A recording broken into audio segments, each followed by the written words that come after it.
Vladimir Putin has a problem. His position as president is coveted by an oligarch who has not only worked with Putin for years, but who also has a significant amount of support both within the Russian military and within the Russian oligarchy. He's so notorious that he's landed himself on the FBI's wanted list. With his invasion of Ukraine suffering setback after setback, Putin's image is becoming more and more compromised, while his potential challenger grows his profile more and more. His challenger, known as Putin's chef, Yevgeny Prigozhin, is someone Putin knows to keep an eye on. He's also someone that Putin knows has their eyes set right back at him, and has from the very beginning.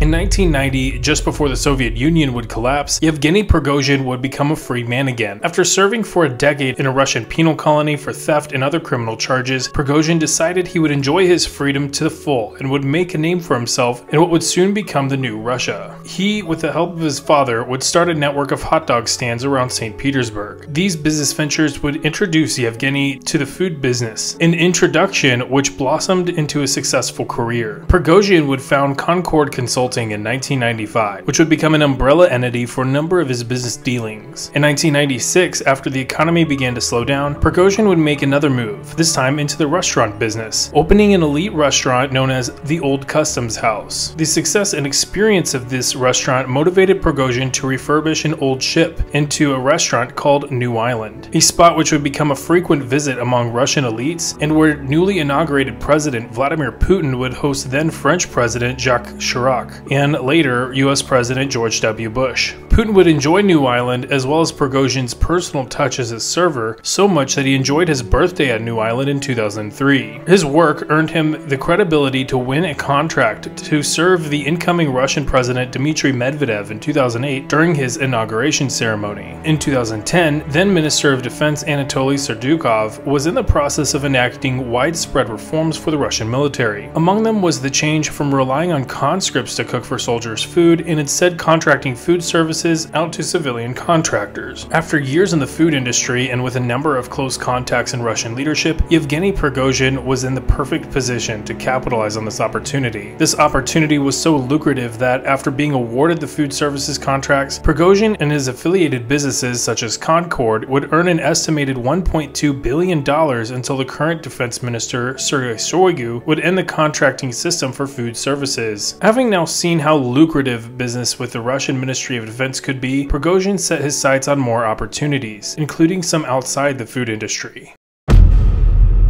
Now known as Putin's chef, Yevgeny Prigozhin would begin to position himself in a way that would become an asset, and at times, an irritant to Vladimir Putin. In 2011, protests broke out across Russia as Vladimir Putin would be sworn in for his third term in office as Russian president, after serving as Dmitry Medvedev's prime minister. With fears of voter fraud and corruption throughout the election cycle, the people cried out for a fair election. A strange moment would happen when police witnessed a truck approach protesters. After stopping, men would get out of the truck and feed the protesters hot tea and cookies. While the police would ask the men to leave, they were ultimately instead allowed to stay. These men, along with others in similar vans, as well as security staff inside the crowd, were all from Concord, the company owned by Prigozhin. In 2013, the Internet Research Agency, or IRA, would be founded and would soon be linked to Prigozhin. The Troll Factory would engage in domestic Russian politics, including the targeting and harassment of anti-Kremlin activists as well as some pro-Putin figures. The structure was simple and hugely effective. The IRA would hire people to use online social media profiles to use pre-planned scripts and comments to shift the public attention and discourse in a particular direction. This is still a practice in use today, and why Prigozhin would hit the FBI's wanted list in 2018 after the Internet Research Agency was discovered to have heavily influenced public discourse around the 2016 US election cycle. Seeing the potential of this, Vladimir Putin would be pleased to have Prigozhin continue this operation. The use of the IRA to run troll factories wasn't the only business venture Prigozhin was engaged in that suited Russia's penchant for asymmetric warfare. In 2014, as the Maidan revolution turned from a domestic problem into an international crisis, with Russian troops annexing Crimea and attempting to annex parts of the Donbass, a new type of soldier would appear on the battlefield. Well, not really new, but new to modern Russia. Mercenaries from the mysterious Wagner group would begin fighting fighting across Donbass, showing Vladimir Putin as well as Yevgeny Prigozhin their uses. With Prigozhin as one of the founders and owners of Wagner, mercenaries would show Putin that he could deploy forces around the world with a level of deniability that granted him operational flexibility that he hadn't previously enjoyed. Wagner would become a fixture in the Russian Ministry of Defense's planning for the next several years, with deployments across Africa and Asia. Despite this, Prigozhin would attempt to obfuscate his ties to Wagner, preferring instead to remain in the shadows where he worked best. Putin and Prigozhin, wanting to test the limits of this group, set their sights on the United States and Syria. In 2018, outside the town of Kasham, Wagner would assist in the attack on the Conoco oil fields nearby. The fighting involved US troops who directed airstrikes and indirect fire on the assaulting mercenaries, with no US deaths and the Wagner casualty estimates ranging from the tens to hundreds, even according to pro-Russian sources. Wagner would find its limits. It would be effective at operating in the shadows, but it stood no chance acting as a traditional military fighting force. Prigozhin and Putin would work together, using the Internet Research Agency, Wagner, and the Russian military to not only harass neighboring Ukraine and their Western supporters, but also stifle domestic dissent. In February 2022, Vladimir Putin resumed his war on Ukraine, launching an invasion across the country. Among the forces involved would be Wagner. However, Putin would have to rely on Wagner more and more as time went on and problems began to mount. Since the beginning of the war, Russia had a problem. They didn't have enough soldiers. Even with the estimated 200,000 soldiers at the beginning of the war, Russia would immediately find itself short-handed across the broad front line, ranging from the north around Kiev, throughout the east of the country, and down through the south from Crimea. While Russia started the war with the technological advantage, they faced an entrenched, determined, and numerically superior Ukrainian defense. These problems made other issues like logistics more difficult to handle, as the shortage of personnel led to exposed supply lines, which allowed the Ukrainians to choke the advancing Russian forces headed towards Kiev. After several weeks of fighting, Russia was forced to abandon their assault on Kiev, and after months of fighting, Russia would again find themselves short-handed in Kharkiv, which allowed Ukraine to launch a humiliatingly successful counterattack that liberated much of the region. Even where the Russians weren't short-handed, they still found themselves in a difficult position as the technological advantage chipped away from Russia and moved more and more in Ukraine's favor thanks to Western support and the heavy attrition suffered by Russia. This has put Wagner, and by extension Prigozhin, in an interesting position. Putin needs the manpower pool that Wagner can provide. However, Wagner needs the equipment and support that the Russian military can provide. Equipment and support which it's already hard-pressed to supply to its current fighting force even without adding in Wagner and its requirements. To compensate, Prigozhin decided to opt for sheer numbers. To get the manpower needs, though, he went to the very place he found himself throughout the 1980s and free of in 1990, prison. In recruiting prisoners, Prigozhin offered freedom after a 6-month contract. In effect, Prigozhin has been able to recruit thousands of prisoners to act as shock troops, which he gainfully employed throughout Ukraine. While he has found an answer to the manpower problem, he's struggled to find answers to the equipment problem. While the existing professional side of Wagner appears well equipped, and freshly recruited prisoners are much less well equipped. Lacking in the equipment and in motivation, the loss rates for these prisoner detachments have been extreme, with many choosing to defect to the Ukrainian side. This would lead to a horrific moment where one Wagner prisoner defected to Ukraine and was then recaptured by Russia. A video, which will not be displayed here, showed a man being killed with a sledgehammer. Prigozhin would publicly support the video, saying he wished no animals were hurt in the filming. Prigozhin, showing his brutal tendencies, has still struggled in the equipment and ammunition shortages that have wrecked the Russian military at large. Nowhere has this challenge become more acute than around the Ukrainian city of Bakhmut. For months, Russia has hammered away at Ukrainian defenders, and for months, Russia has made next to no progress. In the process, both Russia and Ukraine have lost thousands of soldiers in Bakhmut, with a large portion of these losses being Wagner mercenaries, many of whom are recruited prisoners. With mounting losses, the criticisms of both Putin and Prigozhin have begun to become more heated and public. Criticisms which were unheard of prior to the war, and criticisms which have pitted Prigozhin and Putin at opposing ends. One such video shows Wagner artillerymen complaining about the lack of ammunition from the Russian army, and openly criticizing the Russian Chief of Staff Valery Gerasimov. Despite this, it remains an open question on the importance Bakhmut holds to the Russian war plan. While it has a logistics node that could enable further attacks on the surrounding areas, its difficulty and costs thus far have outgrown outgrown any benefit that possessing it would have for the Russians. For the Ukrainians, it's the perfect spot to bleed the Russians white and force Russia to overinvest manpower and equipment, though it has cost Ukraine dearly as well. Some experts have hypothesized that Bakhmut is simply a place for Prigozhin to prove that Wagner can yield results for this war, and that the massive loss of life is the result of a cynical power play by Prigozhin. Given the brutality we've witnessed from Prigozhin, that certainly is not an invalid theory to say the least. Regardless, this has all shown cracks in the power structures within the Kremlin, and Prigozhin sees this. Before the war, Prigozhin opted to stay in the shadows, with a hidden affiliation to the Internet Research Agency and Wagner, and a public persona under Concord and Concord Catering. While in the shadows, he would be an irritant for Putin, but nothing more. Now, with Putin's image sliding both internationally and domestically, Prigozhin is emerging from the shadows. His emergence has shown his network of alliances throughout the Russian Ministry of Defense, as well as the business world of Russia. It's also shown his attempts at massaging his image to the Russian public as someone who can lead. While Prigozhin has emerged from the shadows, Putin is left in a difficult position. Prigozhin isn't like other oligarchs. He knows when not to stand near a fifth-story window in Moscow. He also has a network who appears willing to publicly criticize the Kremlin when asked. And while other figures like Chechen leader Ramzan Kadyrov aren't necessarily aligned with Prigozhin, they've also shown a willingness to take this opportunity to criticize the Kremlin and Putin. While Putin faces difficult decisions while attempting to recover his invasion in Ukraine, he also faces difficult decisions in preserving his own power against the likes of Prigozhin. Prigozhin, on the other hand, faces difficult decisions in not overexposing his hand to Putin or other enemies that exist both within the Kremlin and outside of it. All the while, Ukraine and the rest of the world are waiting with bated breath for what happens next. A Russia without Putin may not bring a better Russia. A Russia without Putin may very well be a Russia with Prigozhin. And you need only ask a Russian prisoner or a Ukrainian soldier how dark that Russia could be. And this isn't to say Putin isn't also horrible. He clearly is. It's just to say that Putin isn't the only monster in the machine.